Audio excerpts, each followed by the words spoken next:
E nós somos o Projeto UFO em busca do desconhecido.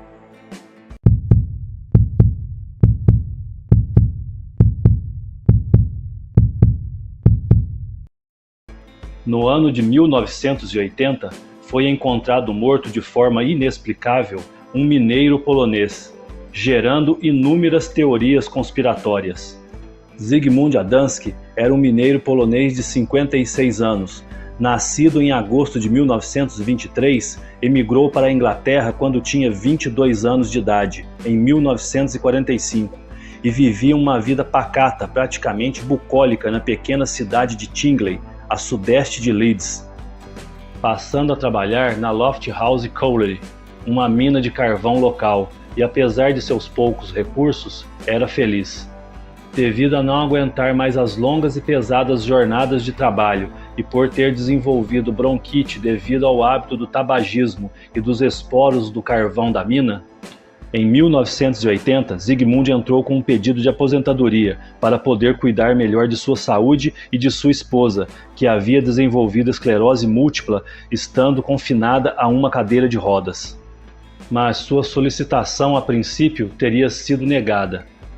Mas como dali a alguns dias sua afilhada iria contrair matrimônio, apesar dos problemas, tentou manter as coisas dentro do normal, preocupando-se exclusivamente com a preparação do cerimonial. No dia 6 de junho, ele deixou a casa onde morava com sua esposa, Leocadia Rowalska, com quem era casado desde 1951, lá pelas 15h45, tendo como objetivo comprar batatas e em seguida retornar para sua casa. Mas aparentemente não foi isso que ocorreu, e algo de muito ruim teria acontecido. E desde então, Adamski desapareceu.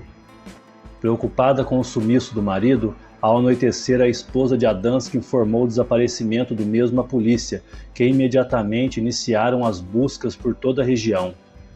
E 5 dias depois, Zygmunt foi encontrado por Trevor Parker, um trabalhador das minas daquela região, que rapidamente contactou a polícia. Seu corpo, já sem vida, estava a 32 quilômetros de sua casa, no topo de uma mina de carvão. E o local onde seu cadáver foi encontrado seria o primeiro de vários fatores incomuns que cercavam a morte do mineiro, pois esta mina de carvão ficaria em uma região isolada e de difícil acesso, e a pé ele não conseguiria chegar até o local onde foi encontrado. Só seria possível chegar até lá de caminhonete ou algum outro veículo de tração 4x4. Assim que chegou ao local, ao examinar previamente o corpo, o detetive Alan Godfrey notou que o cadáver estaria de bruços e passou a procurar por evidências que pudessem levá-lo a alguma pista do que teria acontecido com Adamski. E logo pôde constatar que o terno estava intacto, mas a camisa havia desaparecido, juntamente com a carteira e o relógio. Os sapatos estavam amarrados com tanta força que os pés da vítima estavam roxos. Ao se aprofundar nos exames, Alan Edwards, o médico legista, registrou nos documentos que o cadáver estava limpo, não foram encontrados resquícios de carvão. O corpo apresentava leves lesões de queimadura na altura do pescoço e ombros, mas seus órgãos internos não apresentavam nenhum tipo de lesão ou algo que indicasse ter sofrido qualquer tipo de trauma. As unhas e pelos do corpo de Adamski, como barba e cabelo, não haviam crescido, e os alimentos em seu estômago não foram digeridos, sendo que sua última refeição teria ocorrido 5 dias antes de sua morte, concluiu o legista Edwards. Mesmo com autópsias realizadas de formas mais aprofundadas por especialistas, não foi possível descobrir o que teria acontecido com Zygmunt naquele dia. Parecia que o tempo havia parado para a vítima.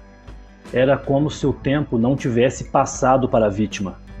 E foi constatado que o pobre homem havia morrido entre 11 e 13 horas do dia 11 de junho, que seria a mesma data em que seu corpo teria sido encontrado. Um dos aspectos que aumentaram ainda mais o mistério que cerca a morte de Adamski foi uma substância verde amarelada gelatinosa, aparentemente um tipo de pomada desconhecida, que apesar de exaustivos estudos e pesquisas realizadas ao longo dos anos, não foi possível identificar sua origem e composição química. As persistentes investigações realizadas também não encontraram nenhum registro de atendimento do mineiro em algum hospital durante os 5 dias que ele ficou desaparecido.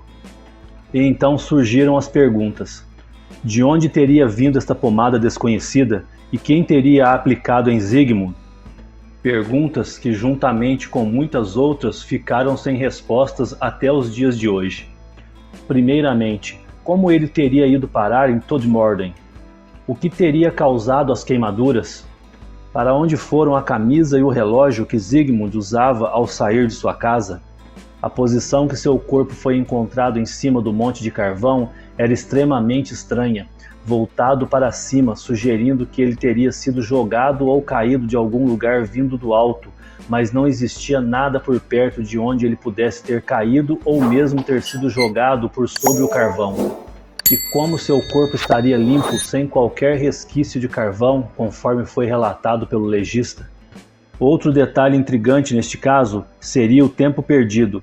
De acordo com o laudo do legista, foi constatado que ele havia morrido naquele mesmo dia em que seu corpo foi encontrado, mas os alimentos que estavam em seu estômago já há 5 dias, inexplicavelmente, não tinham sido digeridos. Lotiadhansky teria desconfiado que Zygmunt teria sido capturado e levado para algum lugar contra sua vontade, apesar de que ele não tinha inimigos. Sua morte teria ocorrido em decorrência de um crime perfeito? Ou em alguma terrível experiência realizada em uma abdução por extraterrestres? Rapidamente, os detalhes da misteriosa história da morte do mineiro ultrapassou as fronteiras de Tingley, chamando a atenção dos canais de comunicação. Em uma publicação de tabloide, o Sunday Mirror fez com que o caso Adamski se tornasse sensação nacional, publicando sua própria teoria sobre o caso na primeira página. Segundo o Sunday Mirror, Zygmunt teria sido sequestrado por extraterrestres e acabou morrendo de forma intencional ou não, vítima de suas experiências. Pois este cenário, apesar de parecer com o desenrolar do roteiro de um filme de ficção científica, estranhamente explicaria muitas das misteriosas circunstâncias que envolveram a morte de Adamski. Ladrões, assassinos ou um sequestro não fazia nenhum sentido na época, pois Zygmunt não possuía inimigos, dívidas ou bens materiais que pudessem motivar criminosos, e o suicídio foi completamente descartado. Surgiram até mesmo teorias que ele talvez tivesse sido capturado e morto pela KGB ou forças comunistas. Mas por que só depois de quase 40 anos o matariam? Se ele vivia abertamente na Inglaterra durante todos estes anos? Por que esperariam até 1980 para matá-lo? E para que arrastariam seu corpo até o topo de um monte de carvão no meio da chuva em pleno dia, tendo milhares de outras maneiras bem mais fáceis e seguras para se livrarem do corpo? O estado em que o corpo se encontrava também derrubou a teoria, por não apresentar sinais de uma morte violenta. Então a teoria que passou a ser comentada e ganhou força seria a teorizada pelo tabloide de uma abdução por extraterrestres. Pois a região de Todmorden, onde o corpo de Adamski foi encontrado, fica localizado próximo à cidade onde ele morava e era muito conhecida pelo alto nível de relatos de pessoas que afirmavam ter tido contatos e experiências com alienígenas e discos voadores. Para ufólogos e estudiosos do assunto, o caso teria sido um contato de 6º grau, quando o incidente com um UFO provoca ferimentos ou mesmo a morte imediata de um ser humano. Pela incapacidade de fornecer uma informação precisa, a morte foi atestada em seu laudo médico como parada cardíaca por insuficiência pulmonar, abrindo caminho para a criação de teorias da conspiração, pois não conseguiram convencer as pessoas que acompanhavam o caso. Hoje, 42 anos após o incidente, a morte de Zygmunt Adamski permanece como um dos maiores mistérios da década de 1980 e segue sem qualquer esperança de algum dia ser desvendado.